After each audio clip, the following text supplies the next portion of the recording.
Hello बच्चों, चौहानी education channel में आपका स्वागत है। बच्चों, आज हम एडगेट अभ्यास पुस्तिका विषय विज्ञान कक्षा 8वीं के पाठ 11 बल एवं दाब के प्रश्न उत्तरों को देखेंगे,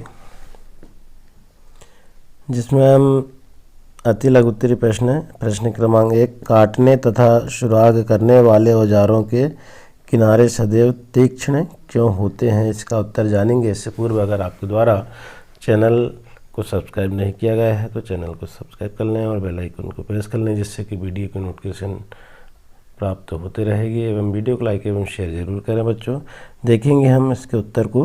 तो काटने तथा सुराग करने वाले औजारों के किनारे सदैव तीक्ष्ण होते हैं, जिसके कारण क्षेत्रफल कम हो जाता है किंतु दाब उतना ही अधिक हो जाता है और हमारा कार्य आसानी से हो जाता है। तो इस प्रकार से हम उत्तर लिख देंगे बच्चों। इसके बाद देखेंगे हम प्रश्न 2। तो प्रश्न 2 में क्या है, किसी पृष्ठ पर लगने वाले दाब को परिभाषित कीजिए एवं सूत्र विज्ञान लिखिए। तो दाब की परिभाषा हमको लिखना है इसमें। तो दाब की परिभाषा को लिख देंगे कि किसी पृष्ठ के प्रति एकांक क्षेत्रफल पर लगने वाले बल को दाब कहते हैं और दाब बराबर बल बटे क्षेत्रफल जिस पर यह लगता है। तो इस प्रकार से हम सूत्र लिख देंगे। इसके बाद देखेंगे बच्चों प्रश्न क्रमांक 3। तो बल लगाने पर किसी वस्तु में क्या क्या परिवर्तन होते हैं। तो बल लगाने पर किसी वस्तु में निम्नलिखित परिवर्तन होते हैं। कौन कौन से देखिए आप। पहला, विराम से गति अवस्था। नंबर 2, चाल में परिवर्तन। नंबर 3 में दिशा में परिवर्तन। नंबर 4 में आकृति में परिवर्तन। इस प्रकार से परिवर्तन होते हैं। इसके बाद देखेंगे हम प्रश्न 4। जब किसी गुब्बारे को फुलाते हैं तो गुब्बारे के मुंह को बंद करना पड़ता है। अब क्यों करना पड़ता है, इसका हम उत्तर देखेंगे। तो गैसें जिस बर्तन या थाल में रखी जाती है उसकी दीवारों पर दाब डालती है। यदि हम गुब्बारे के मुंह को बंद नहीं करेंगे तो गुब्बारे में हवा रुकेगी नहीं और गुब्बारा फूलेगा नहीं। इस कारण गुब्बारे के मुंह बंद करना चाहिए। इस प्रकार देखेंगे हम। अगला प्रश्न लघु उत्तरीय प्रश्न है बच्चों। तो प्रश्न क्रमांक 5, निम्नलिखित सारणी में वस्तु की स्थिति के समक्ष कार्य को अपकर्षण व अभिकर्षण में व्यक्त कीजिए। अब देखेंगे यहाँ पर हम उत्तर में लिख देंगे स्थिति का वर्णन।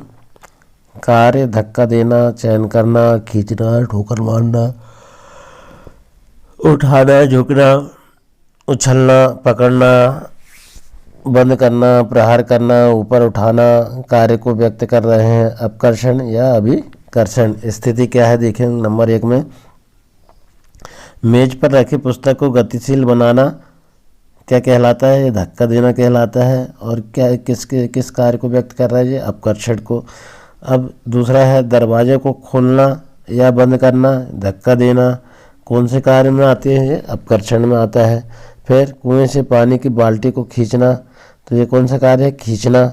और क्या है, ये कौन सा कार्य है, ये अभिकर्षण है, तो अभिकर्षण लिख देंगे इसमें।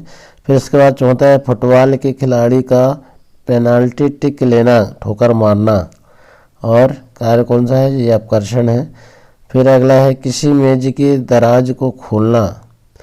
अब क्या है, वो खींचना कहलाता है और अभिकर्षण। इस प्रकार से हम अलग अलग स्थिति का जो है, हम अलग अलग स्थिति में क्या क्या हो रहा है उसको यहाँ पर हम लिख देंगे। इसके बाद देखें बच्चों प्रश्न क्रमांक 6। तो प्रश्न क्रमांक 6 क्या है, द्रव बर्तन की दीवारों पर समान गहराई पर समान दाब डालते हैं, क्रियाकलाप द्वारा समझाइए।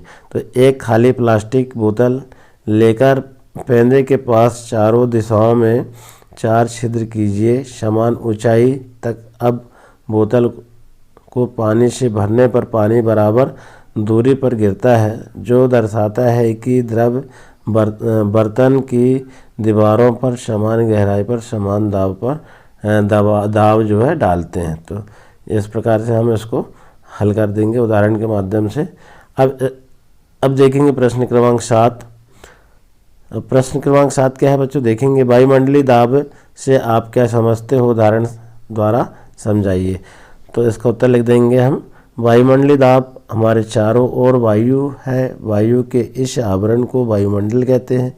वायुमंडलीय वायु पृथ्वी के तल से कई किलोमीटर ऊपर तक फैली हुई है। इस वायु द्वारा लगाए गए दाब को वायुमंडलीय दाब कहते हैं। उदाहरण के लिए पेड़ों के हिलते पत्ते।